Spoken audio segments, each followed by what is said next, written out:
नमोस्तु मोराश्री आचार्य के लघुनंदन को नमोस्तु नमोस्तु महाराज जी को इक्षामी इक्षामी इक्षामी। महाराज श्री, मैं अपनी मम्मी का अच्छे से अच्छे ध्यान कैसे रख सकती हूँ? किसका?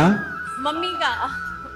अपनी सासू माँ का? सासू माँ का और मम्मी और पापा का। हाँ, देखो पहले तो सासू माँ ही होती थी, आजकल मम्मी पापा ज्यादा आने लगे। ये जो चीजें हैं, ये चीजें थोड़ी बहुत सारी चीजों के परिवर्तन का संकेत कर रही है। अच्छी बात है कि आपने अपनी मम्मी का ख्याल रखा, पर मैं ये चाहूंगा कि आपके घर में आपकी भाभी होगी, वो आपकी मम्मी का ख्याल ज्यादा अच्छे से रखो। आप अपनी सासू माँ का ख्याल रख लो तो ज्यादा अच्छा हो। और ये प्रक्रिया सबको करना चाहिए। मैं ये नहीं कहता कि हम अपनी माँ के बारे में न सोचें, लेकिन गड़बड़ी यही होती है कि हर बहू अपनी माँ की चिंता करती है, अपनी सासू की नहीं कर पाती, इसलिए हर घर बिगड़ जाता। मुझे नहीं मालूम तुम अपने लिए क्या करती हो, मैं तुम्हारा नहीं मानता। मैं समझता हूँ कि तुम दोनों जगह की चिंता करती होगी, पर मैं ये कहता हूँ हर बहू अगर अपनी सासू माँ की अच्छी चिंता करने लगे तो उसकी बेटी को अपनी माँ की चिंता करने की नौबत ही नहीं आएगी।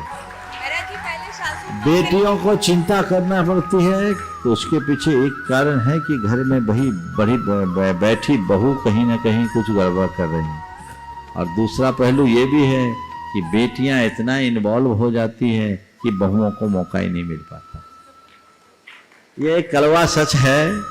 मैं तुम्हारे सुनो मेरी बात को, गलत संकेत ना पहुंच जाए इसलिए मैं बोल रहा पहला तुम चीजों संभाल रहा हूँ, पहले बात को सुनो। मैं तुम्हारे संदर्भ में नहीं कह रहा हूँ, मुझे मालूम है तुम बहुत अच्छी सेवा करती हो, अच्छी करती हो, लेकिन तुमने ऐसा सवाल खड़ा किया है, इसलिए मैं संदेश देना चाहूंगा कि बहुएं अपनी सासू की सेवा करे और इतनी सेवा करे कि उसकी बेटी को अपनी माँ की चिंता ही न करना पड़े।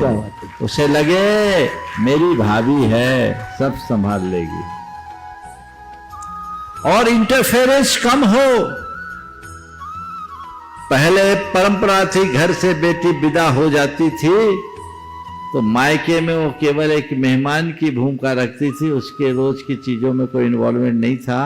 पर अब तो रोज दाल तरकारी सबकी चर्चा भी एक दूसरे के साथ जुड़ी रहती है ना।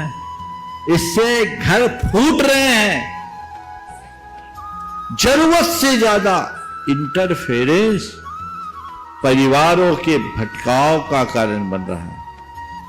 हमें इस पर बहुत गंभीरता से ध्यान देना चाहिए और उस पर विचार करना चाहिए। इसलिए मैं तुम्हें आशीर्वाद देता हूँ, सासू माँ की चिंता तो कर ही रही हो, मुझे उम्मीद है तुम्हारी भाभी भी तुम्हारी माँ की बहुत चिंता करती होगी, इसलिए तुम चिंता करना बंद कर दो। आज से निश्चिंत हो जाओ, माँ की केवल एक ही चिंता करो, उनका धर्म ध्यान बना रहे, निराकुलता बनी रहे।